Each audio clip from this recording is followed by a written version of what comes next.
பிரியமானவர்களே, ஆண்டவராகிய இயேசு கிறிஸ்துவின் நாமத்தினாலே உங்களை வாழ்த்துகிறேன். இந்த நாளிலும் நம்முடைய தியானத்திற்காக சங்கீதங்களின் புஸ்தகம் 18ஆம் சங்கீதம் 32வது வசனத்தை நான் வாசிக்கிறேன். என்னை பலத்தால் இடைகட்டி என் வழியை செவ்வைப்படுத்துகிறவர் தேவனே.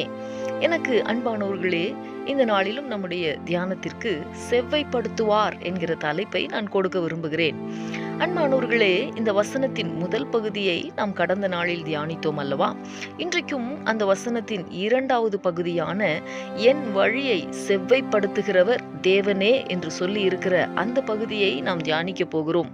பக்தனாகிய தாவீது சொல்லுகிறார், என் வழியை செவ்வைப்படுத்துகிறவர் தேவனே என்று சொல்லி இருக்கிறார். செவ்வைப்படுத்துகிறவர் என்கிற அந்த தமிழ் வார்த்தையின் பொருள் என்ன தெரியுமா? நேர்படுத்துதல், சீரமைத்தல், சரி செய்தல் என்றெல்லாம் நாம் சொல்லலாம்.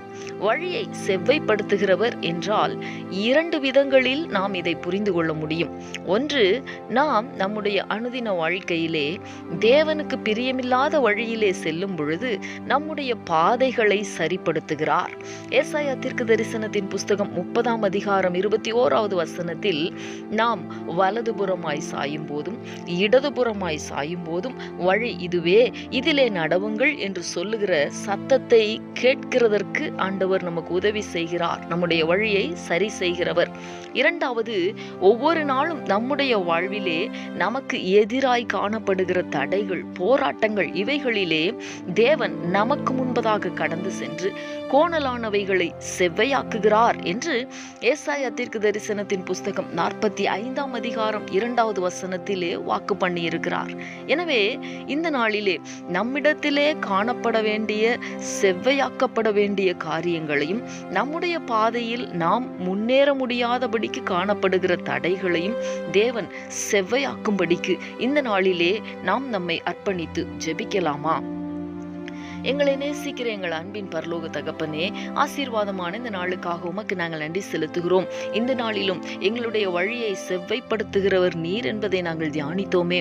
தகப்பனே, எங்களுடைய வாழ்க்கையிலே உமக்கு பிரியமில்லாத வழியிலே நாங்கள் கடந்து செல்லும் பொழுது ஆண்டவரே, எங்களோடு கூட பேசுகிற அந்த சத்தத்தை நாங்கள் கேட்டு எங்களுடைய வழிகளை நீர் செவ்வைப்படுத்துகிறதற்கு எங்களை நாங்கள் அர்ப்பணிக்கிறோம் ஆண்டவரே. மட்டுமல்ல, எங்களுக்கு முன்பதாக கடந்து சென்று கோணலானவைகளை செவ்வையாக்குகிறவராய் நீர் முன் செல்லுகிறதற்கு ஆண்டவரே எங்களை முழுவதுமாய் நாங்கள் அர்ப்பணிக்கிறோம். தொடர்ந்து இந்த கிருபையுள்ள வசனங்கள் எங்களுடைய வாழ்விலே நிறைவேற கர்த்தர் அனுக்கிரகம் பண்ணுவீராக. நீர் அப்படி செய்ய போகிறதற்காக உமக்கு ஸ்தோத்திரம். இயேசு கிறிஸ்துவின் நாமத்தில் வேண்டிக் கொள்ளுகிறேன் நல்ல பிதாவே. ஆமேன், ஆமேன்.